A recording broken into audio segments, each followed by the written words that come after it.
Hello and welcome to the big picture.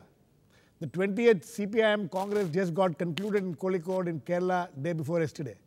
Never in the past over 35 years has the party been in such a bad shape as it finds itself now. For the first time, it's not in power either in Kerala or Bengal. The party is facing its biggest test ever. Is it in a position to overcome the electoral debacles? Will it be able to revive the sagging morale of the party comrades? Will it be in a position to change the economic and political reality that India faces today? How did the party Congress tackle these issues? Did the 6-day Congress provide any answers to the several questions the party is facing? In this context, we are asking the question today, can the outcome of the just concluded Congress provide a new direction for the party? To discuss this, I have with me today Saifuddin Chowdhary, a star parliamentarian of the CPIM in the past, but who had to leave the party, or he was actually shown the door as far back as 2000. He is now the chairman of the Party of Democratic Socialism. Anand Sahay, coordinating editor of Asian Age, a keen communist watcher also, and Prof.P.J. Kurien, a Congress MP who has fought many battles with the communists in his home state, Kerala. We will soon be joined by Sitaram Yechury, the Politburo member of the CPIM and somebody who drafted the ideological resolution of the party which was passed in the Kozhikode Congress. Welcome to all my guests. Saifuddin, first coming to you. Right, yes. Old comrade. Yeah. It's now 12 years since you have been out of that party. Yes, yes. When you saw some of the resolutions which have been adopted by the CPIM in Kozhikode, do you see any major changes in their approach, in their ideology, in their in the clarity which they have towards certain issues facing? Let me first of all congratulate CPIM for successfully conducting their party congress. I have been a part of communist movement, left movement. Yes. And I followed the proceedings as far as I could. Yes.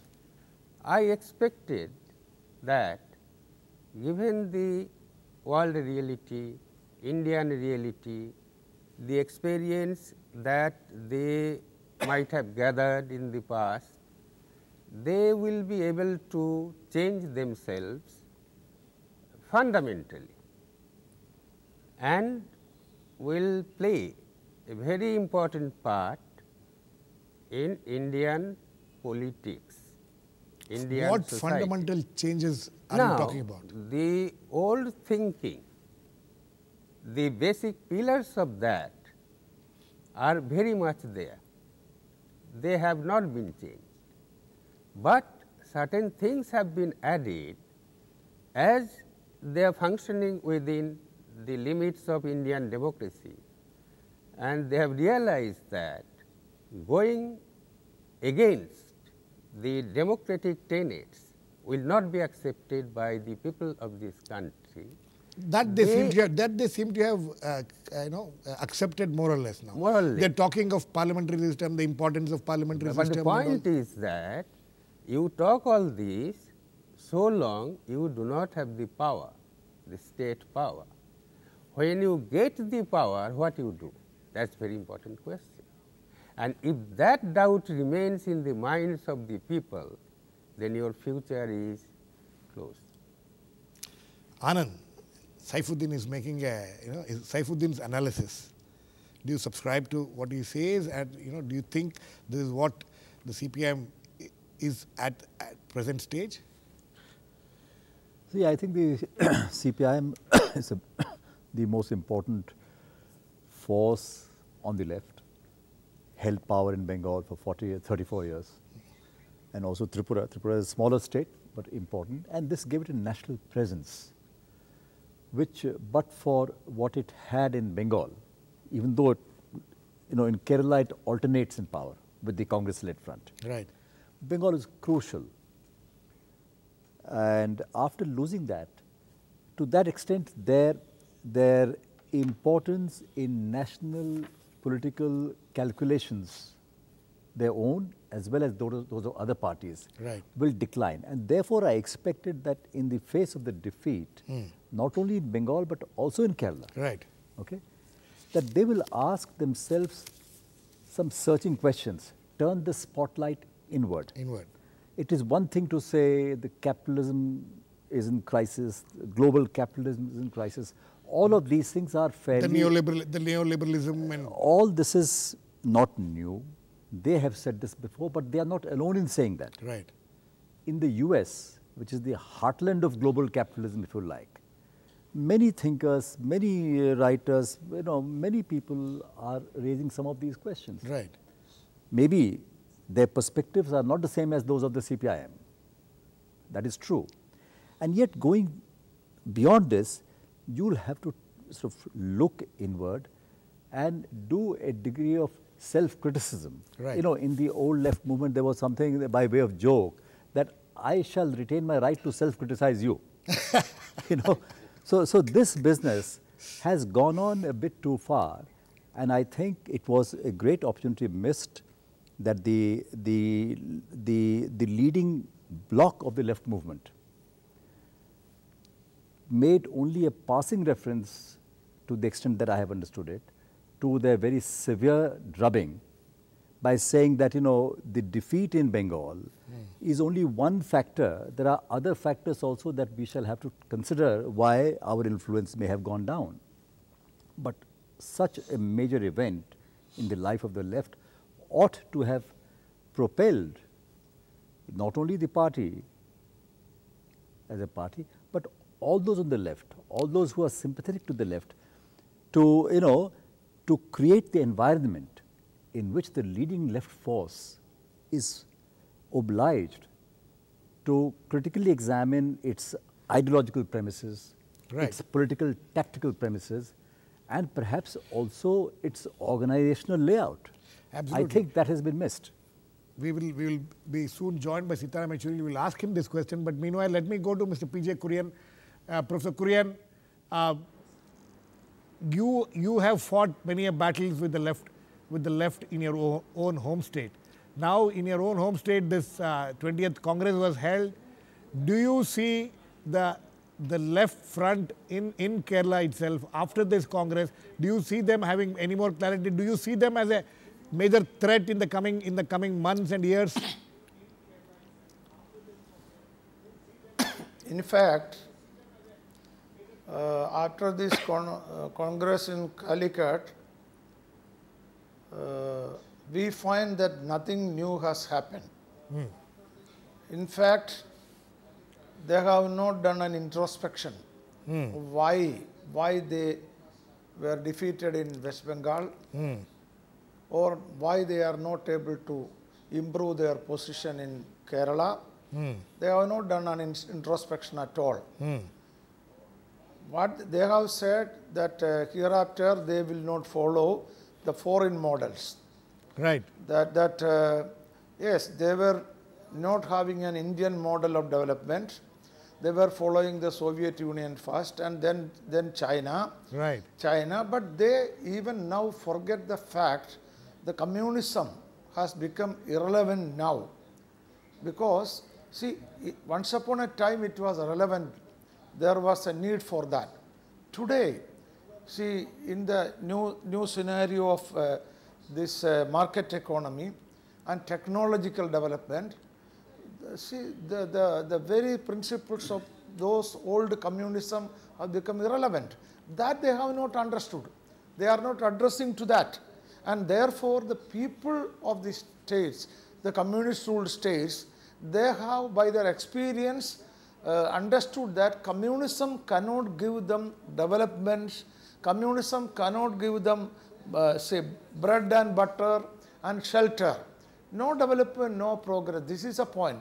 To the extent they have changed their policy, to that extent some progress has been made. But they have not made a confession of their wrongdoing so far, and they have, except saying that they will not say emulate foreign models, they have not brought out a new model, new ideology, new path, new roadmap, so that people can trust them.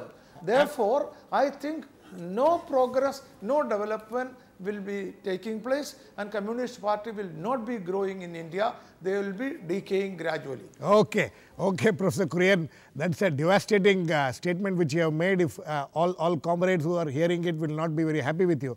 Anyway, we'll go into a short break now. We'll come back and continue this discussion.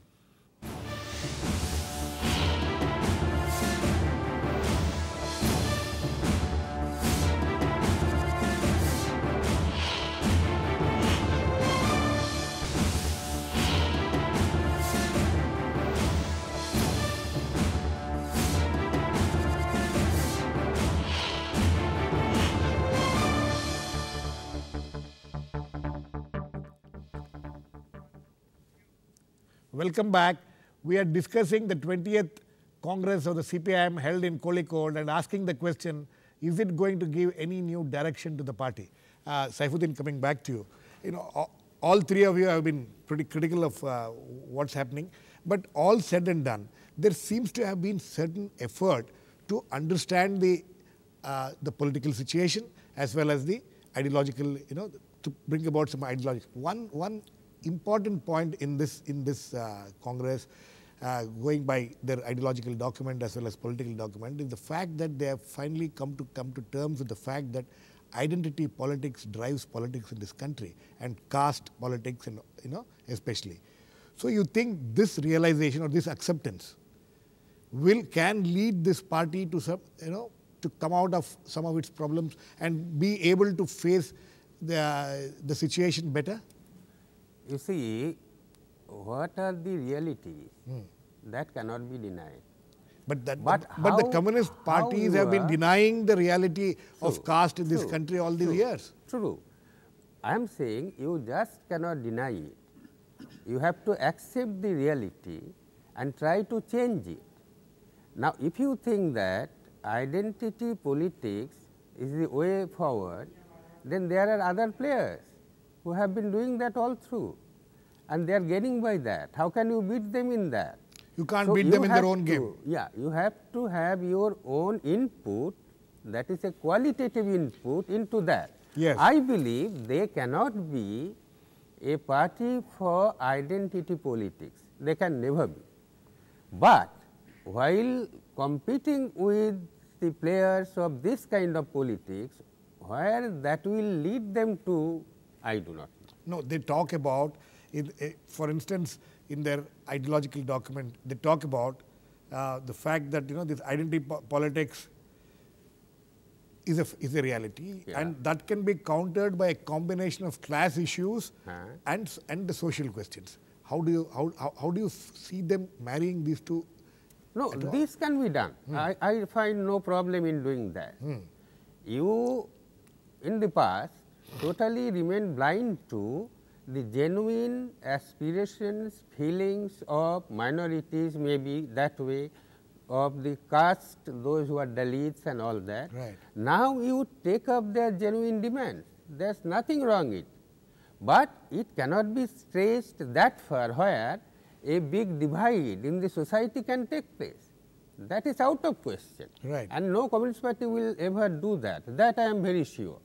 But politics is considered a game for power. Right. And now power takes you where that totally cannot be imagined unless you see it on the platter. Now, another point is that you are saying so many changes they have done, but the point is you are not in for cosmetic changes. What is required is basic changes. Basic changes. I think we have Sitaram Yechury has joined us. Mr. Yechury, if you can hear me. Welcome Yes, to the show. Yeah, Girish. welcome to the show. Before you came, Thank you, Mr. we have with us here in the studio your old comrade, Mr. Saifuddin Chowdhary and Anand Sahay. Oh, wonderful. Okay, so Mr. Yechury, before you came in the first segment, we were discussing about how these, at least Mr. Chowdhary as well as Sahay as well as Mr. Kurien were of the opinion that what was done in the Kozhikode Congress was more of cosmetic,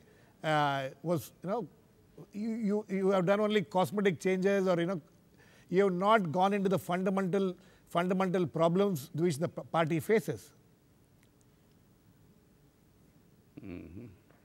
Like, for example? For example, they say that on the question of ideology or even a political approach towards things, or as Mr. Kurien is saying that in the present day where the capitalism and market reality is there, you people are talking of things which cannot be just implemented in this country or anywhere else in the world. He says communism is something which is dying and which cannot be revived.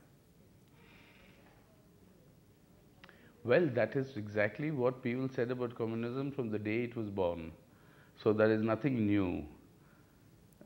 And that is what we have been combating. And if you look at every single voice that is in protest across the globe over the current crisis of global capitalism, they are questioning that system and they want an alternative.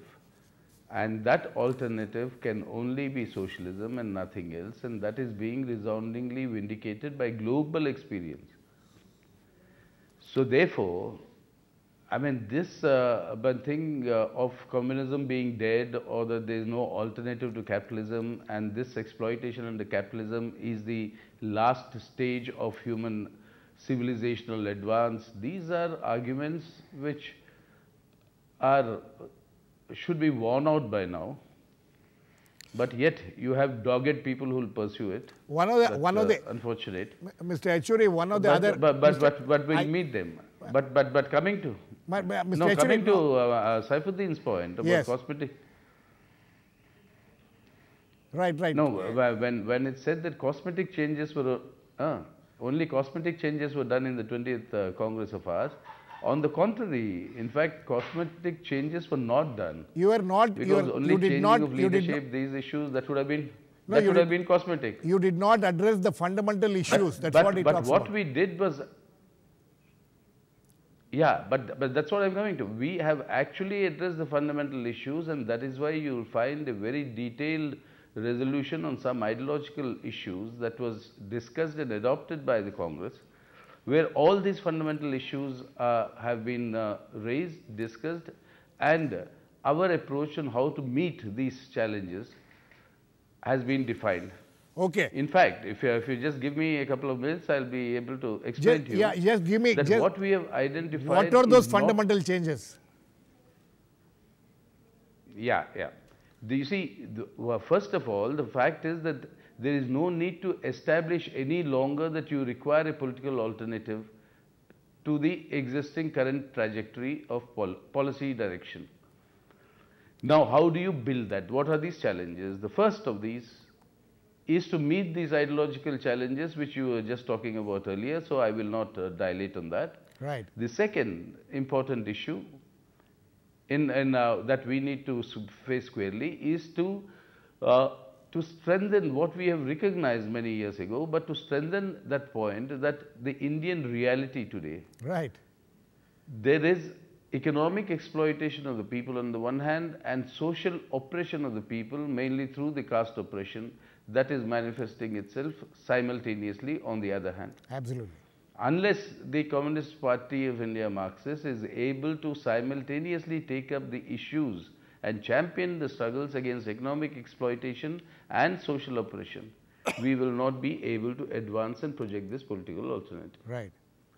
Now, there cannot be anything more solid and more concrete in the Indian conditions than this issue. Okay, let me get the. How do we take up? Mr. Yechury, will come back to you. Let me ask Anand Sahay. Anand, are you convinced by what Sitaram is saying, that they have actually addressed the fundamental things and they have taken note of issues which earlier, as we were discussing, they were refusing to accept that reality. Now he says that we are accepting that reality. So I'll just go into what Saifuddin was saying just a little while ago about caste, etc. I think the fact that in all the states there are a number of caste parties which have been exceedingly successful in, say, in the last 2 decades. Absolutely. They were there always, yes. most of them. And their success in part, no, I'm not saying wholly, owes to the failure of the proponents of class politics right. in spreading the influence. If class-related issues and the social oppression issues had been more persuasively put across to the Indian public, to that extent, their allegiance to caste-based political formations would be minimized. You know, I think there it is not the CPIM alone, it is, you know, all those who are on the left who believe in class issues. Yes. I think they need to introspect to how to maybe work harder or get their point of view across, because very often we do find, and this is not new, it is not connected with the present party Congress of the CPIM or the recent earlier few days ago Congress of the other party CPI. But for a number of years, this business has constantly been talked about. You know, is caste a reality in India? Of course, it's a reality. Yes. But does it mean that you should not have to try to change that reality? It is not. It's not going to be easy. The difficulty between, you know, the problem which communists in particular, the left on the whole, faces this. It is not enough for them to say we'll offer you higher wages to the working class. Okay? Right. Others can also do that. Absolutely. BMS does that, Congress party unions do that, other socialist unions do that. You got to go beyond that, because you're trying to tell them of a different type of world which you envisage. You know, a different worldview. A different worldview, therefore it's a much harder task. So that they have not been, you are trying to say that they have not been successful in convincing. To the extent that those who may be members of the CITU, let's say, right, or the AITUC and other such organizations, may not vote for a CPIM or a CPI candidate when it comes to voting for parliament or assembly. Absolutely. You know. Saifuddin. So, you know, Sitaram is trying to counter this thing that you say that there is no fundamental changes, they have not addressed the fundamental issues, but he says that actually they have addressed the fundamental issues. You see, the point is, for Indian realities, and from here to go over to socialism. Yes. It has been said that it has to be done through people's democracy. Right. Now, after achieving the path of socialism, after achieving people's democracy, right, the construction of socialism will be undertaken. Right. How you achieve people's democracy? How do you achieve people's democracy? Now the point is, Sitaram, how do you, that is unclear. How do you achieve people's democracy? Sitaram? That is exactly what I am trying to say. What Saifuddin posed is precisely the issue that this Congress deliberated, discussed and came to certain conclusions. That we have said that we will have to meet, and we have identified 8 important areas and tasks that have to be met to achieve this people's democracy. One of those issues was the issue that we discussed right now of simultaneously championing the issues of economic exploitation and social oppression. Okay. Now, this finds expression not only in caste, not only in caste, you'll also have ethnicity here, you'll also have the issue of economic backwardness here, you will have various issues on the basis of which that very unity that we want to build of all the exploited sections is divided on these issues of social oppression, gender for instance. Right. So all these issues we'll have to take it. Now that is a recognition we have come, and please remember, and I want to tell Anand Sahay, Charlie my friend, that yes, there was a time when we said every smoking chimney of a factory must have a red flag flying there. Today what are we saying? Along with the red flag on a smoking chimney of a factory, there has to be a red flag on every well in a village from where a Dalit is not allowed to drink water. Unless we do that, we will not be able to build that confidence of the Indian people behind the left.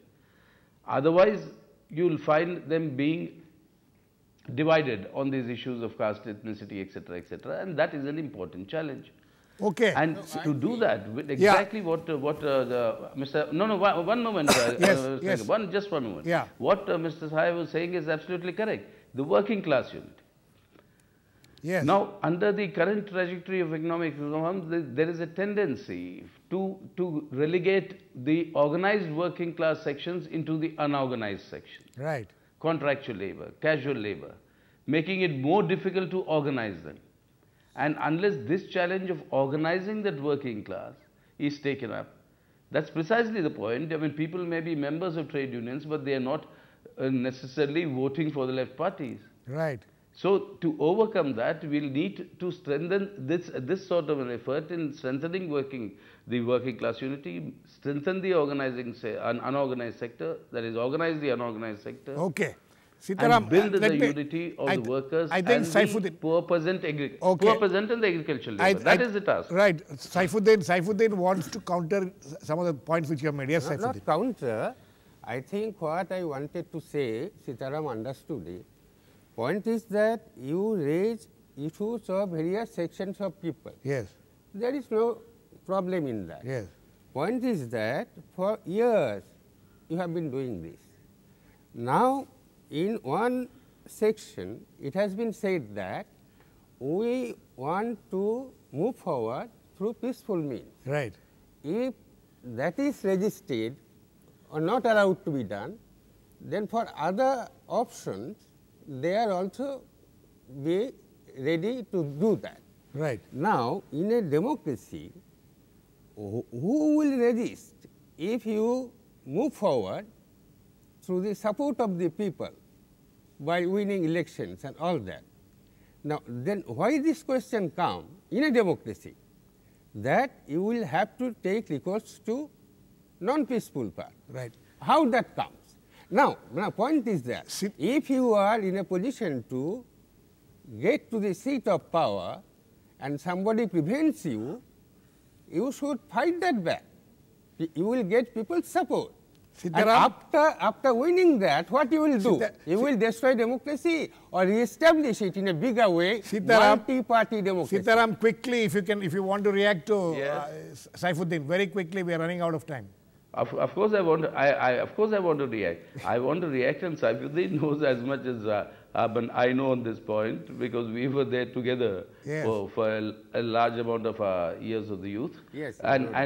And you see, the point is that we do not want a non-democratic method. We do not want that. If that is imposed, and if that is imposed, it is the people who will fight back. Like we fought back the emergency, it will be the people who will fight back and restore democracy. Okay. And that is what we said, socialism in Indian conditions, unfortunately, there will be multi-party democracy. Absolutely. Sitaram, I'm extremely sorry. There will be multi-party democracy. I'm sorry. All right. I'm sorry. We are completely run short of time.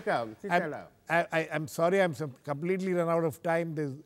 I wish this could have continued for a longer time. Two old comrades again coming together and talking about, discussing and debating is a great scene on Indian television. Thank you very much. We just have completely run out of time. Thanks to all my guests, Mr. Sitaram Yechury, Mr. Prof.P.J.Kurien. Sorry we couldn't come back to you again. Saifuddin Chowdhary and Anand Sahay.